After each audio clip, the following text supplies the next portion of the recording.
રવાને ઘીમાં એકદમ સારી રીતે સાતળી લેશું।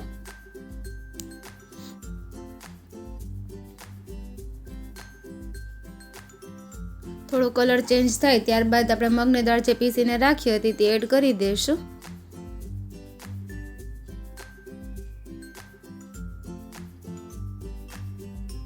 બરાબર મિક્સ કરી લેશું।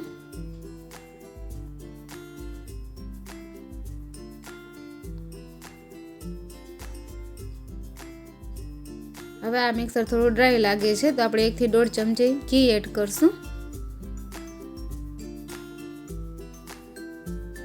ગેસની ફ્લેમ મીડિયમ ટુ સ્લો રાખીને આપણે દાળને એકદમ સરસ ગોલ્ડન કલરની શેકી લેશું।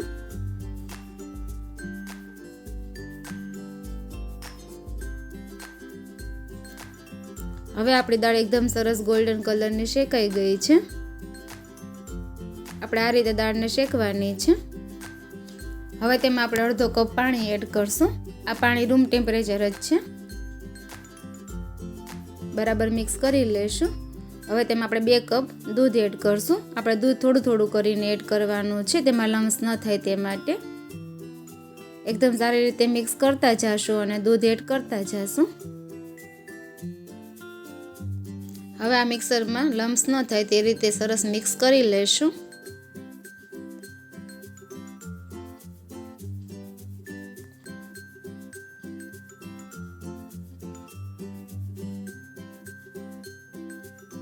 હવે તેમાં આપણે કેસરવાળું દૂધ એડ કરી દઈશું।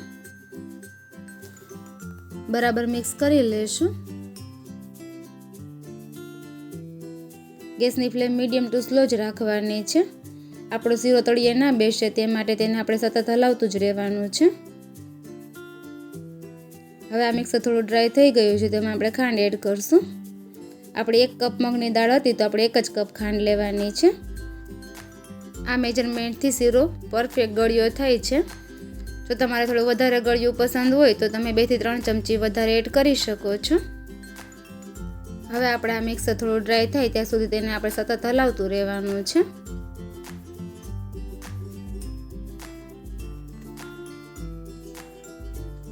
આપણું ખાંડનું પાણી સરસ બળી ગયું છે, થોડું કઠણ થઈ ગયો છે શીરો।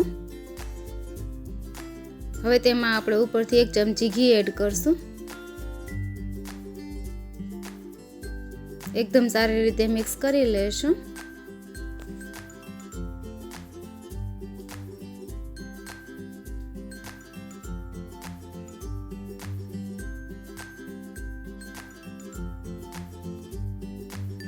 હવે આપણો શીરો તૈયાર છે, તે પેનમાં ચોટતો નથી, સરસ છૂટો પડી ગયો છે।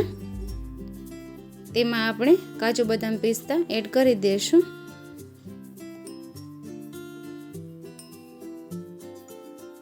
બરાબર મિક્સ કરી લેશું।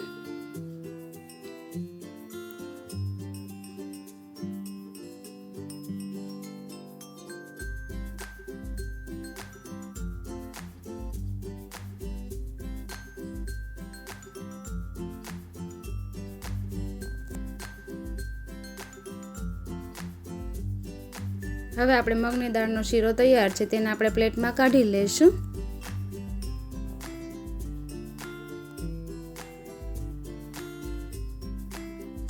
તો ફ્રેન્ડ્સ, સુપર ટેસ્ટી અને જોતા જ ખાવાનું મન થઈ જાય તેવી મગની દાળનો શીરો તૈયાર છે। જો તમને આ રેસીપી ગમી હોય તો તમે પણ જરૂરથી ટ્રાય કરજો અને તમારા અનુભવ મને કોમેન્ટ બોક્સમાં જરૂરથી શેર કરજો। અને આવી જ નવી રેસીપી માટે મારી ચેનલને લાઇક, શેર અને સબસ્ક્રાઈબ જરૂરથી કરી દેજો। બાય બાય ફ્રેન્ડ્સ, ફરી મળીશું એક નવી રેસીપી સાથે। Thank you for watching.